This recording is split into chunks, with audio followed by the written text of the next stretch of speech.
Dave and Emily, who went there first in 2015 and laid the groundwork and opened the doors for what we continue to do now and make better and better each year. So this year in particular, we've dedicated a lot of our time to securing our supply chain and organizing the harvesters in a meaningful cooperative so that they're the ones who benefit instead of the middlemen, which was happening before we got there. So we've made a lot of progress in this. We've learned a lot, especially in the distillation of the frankincense. And once we harvest everything, and we have to put it on ships, and it goes all the way to Bulgaria, where our amazing team at dōTERRA has perfected the art of distillation. And now I feel like we are the world leaders in both the securing of the supply, but also the creating of the best frankincense oil. So, yeah. Of course, that's not the only thing we do at dōTERRA. We do lavender, we do melissa, we do 8 other oils in Bulgaria, but we do frankincense year-round. And that's been one of the most fulfilling things that I do. And to add on to that, we're also working on something which I think you've already heard about this week, but it's the Sinai Regional Hospital that will bring critical needed primary and secondary health services to one of the most underdeveloped parts of the world. So,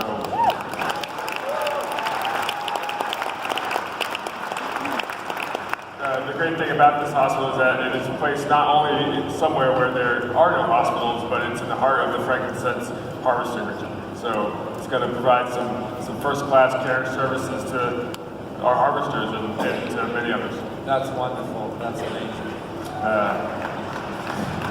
And I don't know how much more we can say about that right now, but if you want to hear more about what we're doing with our supply chain, the sustainability and protecting the trees and protecting the livelihood of our harvesters, we should probably invite Dr. Sure. It's amazing to really understand everything about frankincense and what we're doing. We really need to hear from Dr. DiCarlo, who you work with carefully. So let's invite Dr. Anjanette DiCarlo from APRC, and spends a lot of her time in Somaliland and Africa. So she's a member of the APRC board. So can everyone give Dr. Anjanette DiCarlo a warm welcome?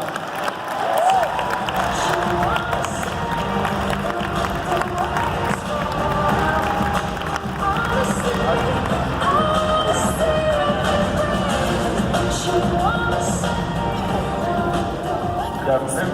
Hello. Welcome back. Thank you. So we know you've been very busy this year. Yes. So you can tell us what you've been up to. Absolutely. Well, thank you, Corey, and thank you, Matt. And really thank you to all of you, the wellness advocates, who showed us so much love and support over the last year. That's kept our team going. So really, thank you so much. I have a lot of exciting things to share with all of you about what we've been doing in sustainability and research over the last 12 months. And first and foremost, we have taken a big and bold step to broaden the scope of our research and our sustainability efforts to include all 4 of the frankincense species in dōTERRA's frankincense oil blend. If you look at the label, you'll see that all 4 species of frankincense are listed there, and if you visit the booth, you can see the resins laid out. And from a sustainability perspective, I really support this because it makes sure that we don't overstress any one individual species. So let me go ahead and show you what the trees look like. So right here you're looking at Carteri and Feriana. These grow in Somaliland. This is Papyrifera, grows in Ethiopia. You can see how different it looks from the other 2.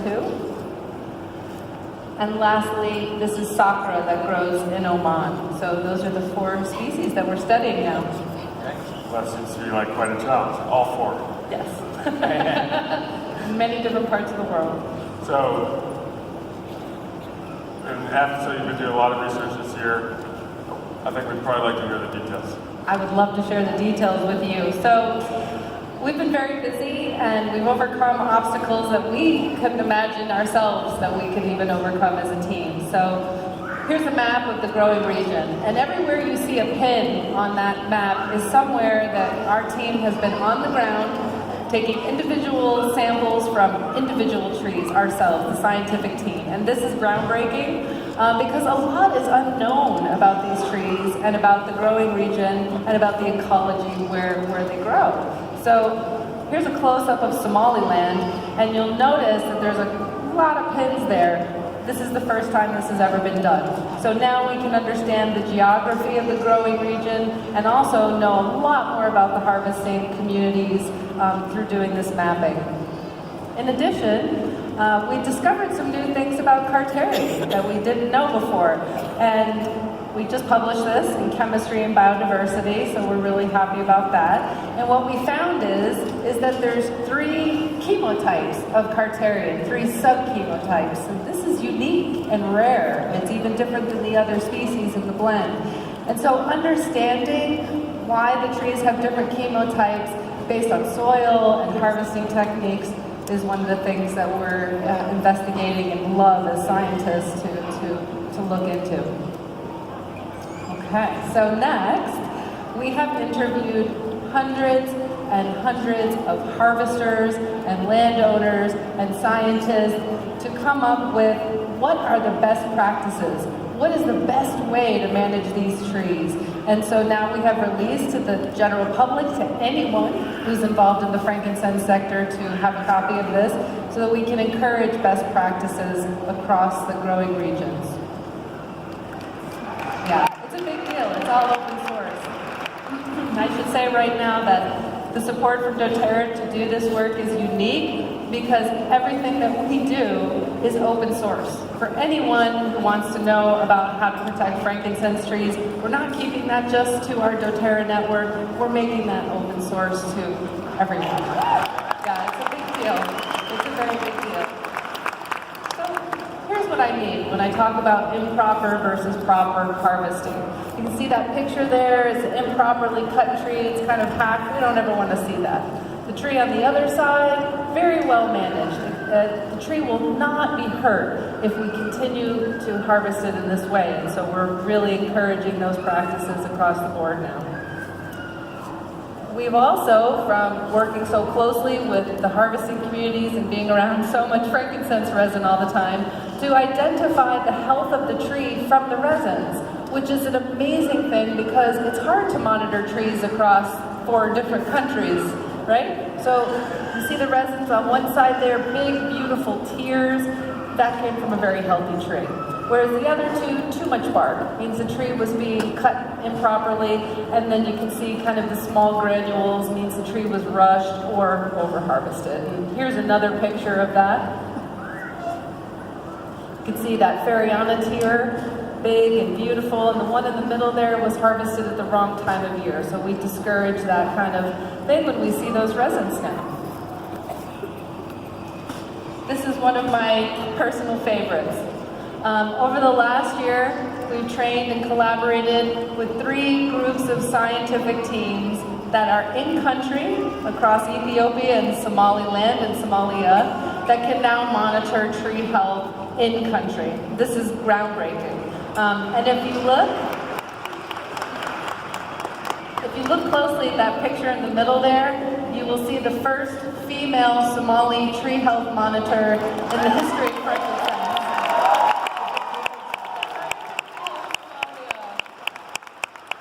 She's pretty amazing to be in the field with. My research partner, Stephen Johnson, spent quite a bit of time in Puntland and Somalia working with this team and training this team. So we're really excited about that. And it's the core of sustainability for folks in country to be able to monitor their own trees. Really, it's tremendous. So we've made a lot of advancements in public awareness raising and public education. That's what APRC is all about, as you heard yesterday from the team. And so again, we're sharing our information across the board, and we're creating partnerships with people. That's Dr. Franz Bongers in the middle there. He's the foremost expert on Ethiopian frankincense trees, the papyrifera trees, and we're just thrilled to now have him as one of our top advisors.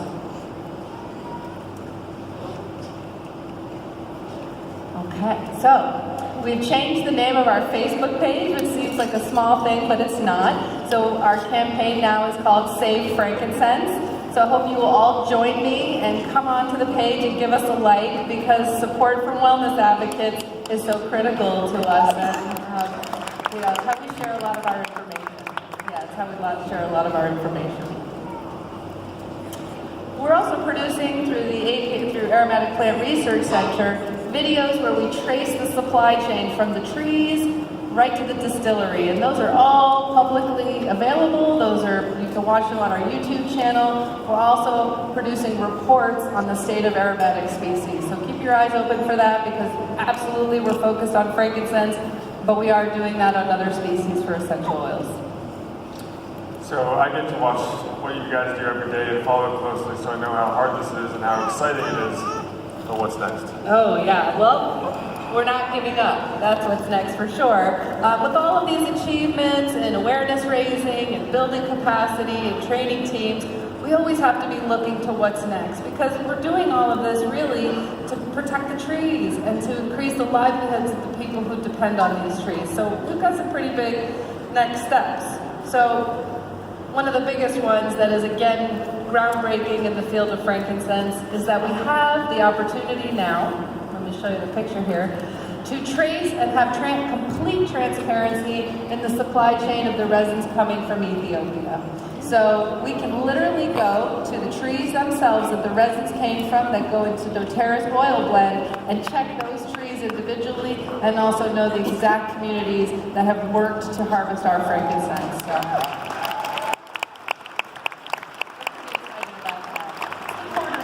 and sustainability, right? Transparency and traceability are the cornerstone of sustainability. You need to know where it's coming from,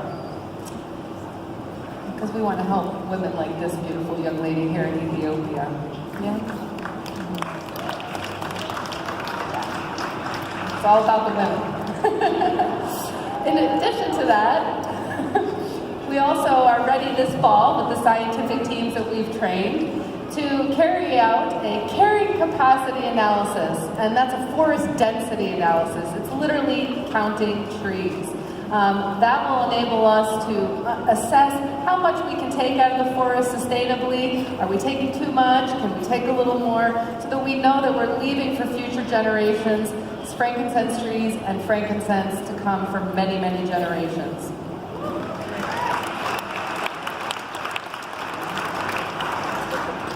We're also pretty excited because with the teams that we're working with, we're compiling best practices on cultivation of boswellia trees, because we're really interested in seeing, can these trees be cultivated or not? And that's something that we'll be working on more with the teams. In addition, the teams are now selecting leaders who can be trained to train other people, so that we can have a domino effect. I don't even have to be in country, and trainings will be ongoing with best practices for harvesters. Now, of course, we have emphasis on the harvesters that are getting resins for dōTERRA, but again, dōTERRA has given me the permission to train anyone who manages frankincense trees so that we can protect them for humanity.